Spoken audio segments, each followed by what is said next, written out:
Hey there, fellow maker. Welcome to a different part of our shop. We got our buddy Pooch here today. Hey, everybody. We're doing some shop infrastructure. We've been doing a ton of 3D printing. Yeah, you have. I know it's your jam. It's my jam. This is our 3D printing area, our CNC area.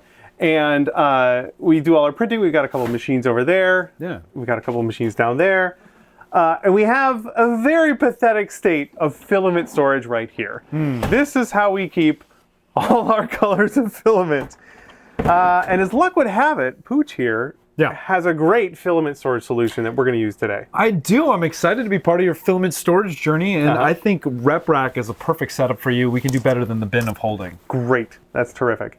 So Pooch has got this whole system where you use these metal conduits as rails in either 3D printed or, in our case, CNC cut wood for the brackets, along with some French cleats to hang it all up. It's going to be really tidy and a lot of fun. French cleats. Love it. We're going to jump on the computer here and get started. So here's what we're going for. This is Joel's setup, our pal Joel, and this is your RepRack. We're going to start you off with a nice beginner set. Right here, one shelf, and then we'll see as your colors get, So we got more than that. Yeah, maybe a little more pared down. This is kind of what we're going for. And these are the brackets that we want to cut out today. We're going to cut them out. You could print them, of course. Yeah, those were printed, but obviously we're going to cut them out of our nice birch here. To do the cutting, we've got Fusion 360 loaded up. This is the files that you made, and we're just going to tell our CNC machine how to cut it out. It's going to be super, super simple. Perfect. There's a couple of contours. This will cut out the inside bits.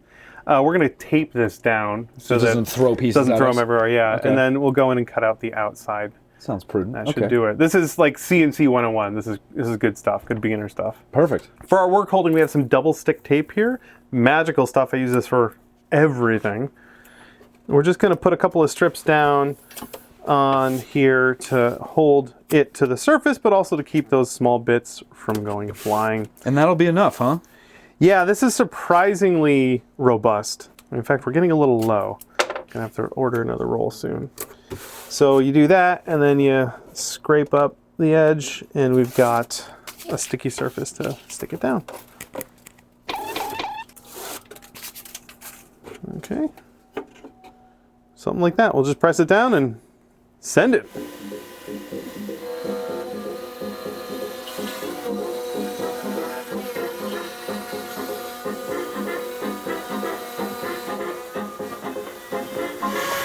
Okay.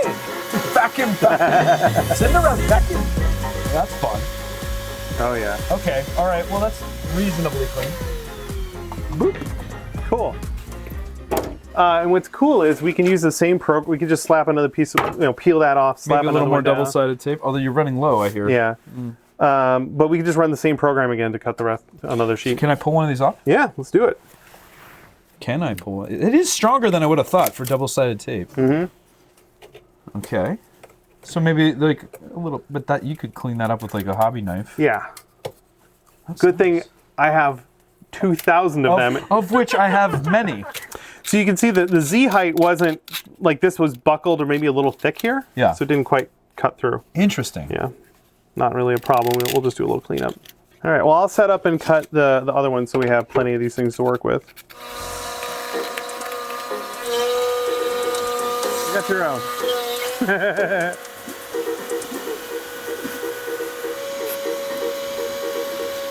Well, that was awesome. That was also really fast. To print these would have been hours, and we cut out all 4 of these in less than 10 minutes. Yeah, and I appreciate you showing me that. It's really neat to see how quickly that CNC makes short work of these brackets. I'll be excited to see when you get one.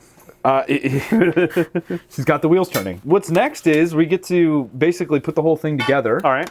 There's a couple different ways you can do it, depending on what kind of tools you have at your disposal. There are printed brackets if you're really intent on making sure everything's clamped together firmly. Not really necessary for what we're doing here. So all we really need to do is run the EMT through the brackets. Like that. And I usually like to try to space these maybe every 2 feet, 16 inches to 2 feet or so. It seems appropriate for the mass of like a kilogram spool that we're going to put on there. And then you can see we got our little slots for French cleats. So we're going to actually cut a French cleat out of wood, but there's also an option for people that don't have a table saw or whatever if you want to just print a bracket for it as well. Terrific. All right. Well, modular design. I'll cut out a piece of wood and then we're going to clean this area over here to hang everything.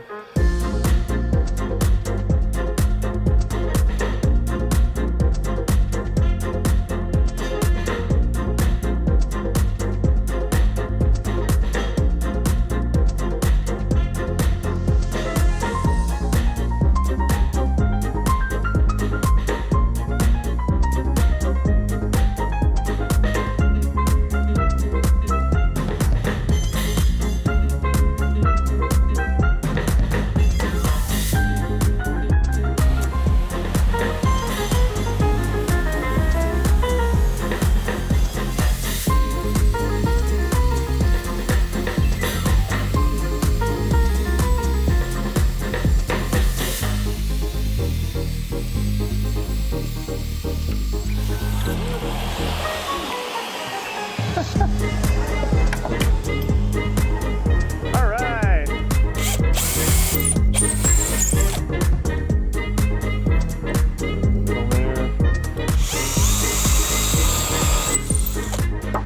This spoil board isn't very comfortable. So I ripped these pieces of wood that we tore apart from the old one, the old shelf there, and these are now a French cleat. So this will eventually hang from there. We first need to get it attached to the wall.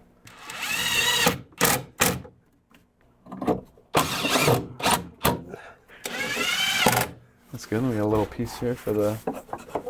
What do you bet I hit that And nail, of course the nail head head lines up perfectly with your hole. It'll miss. You got an eighth there.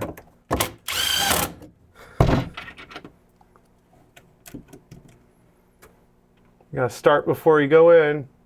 Oh. Trying to be cool like David Picciuto. No one's as cool as Dave Picciuto. So the easiest thing I've found, we've got our EMT that we got. Love EMT. I'm just gonna put all of them in a stack like this at the end, and then just send them your way. Oh, there we go. Spread them out, and space them as you see fit. Even-ish is fine. But that's the beauty of the French cleat, my friend. Uh-huh. Oh, that's so cool. Because you can just Move it as necessary. And then for the ends here, my friend K2 Kevin's got a nice little mod that's printable. It's a pretty quick print that just kind of caps the end, so you don't have a sharp thing, and it kind of holds the whole thing square and clamps it in place. And too. there's some pieces we can print to act as clamps, like right here as That's well. right. That's right. And they're just a little screw to friction fit Awesome. in place. Yeah. Well, let's load it up with filament, see how it looks. Sure.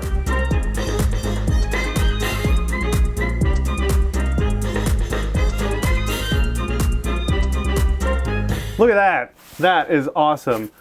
These racks have some really fun features too. So for example, you could do another bar like that, and then you can print right off of it. It'll just pull it right down. Yeah. But also, Yeah, there's another option called a slip rod where it lines. It's just a really easy vase mode print that lines the EMT that allows just enough friction so that it'll spin like this. So you Pretty don't have cool. to take the arbor out of all the spools.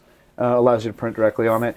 If you search for RepRack on printables or Thingiverse, like you'll see there's a lot of customizations that people have done to like enhance it. I'm thinking too, since we're full here, we'll build another one just above the printers over there, and then we could run the filament right off of it. That'd be awesome. Nice.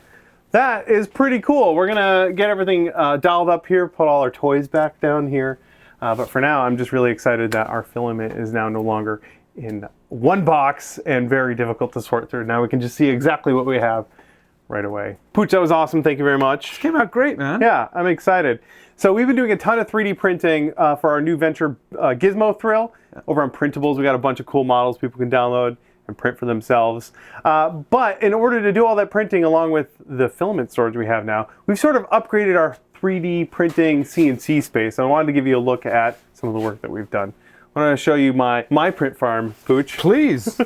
So most of the work I've done is this area right here, this region, and Pooch has an actual print farm. Mine only has 2 printers. This is how it all starts, man. It is how it starts. That's all how it starts.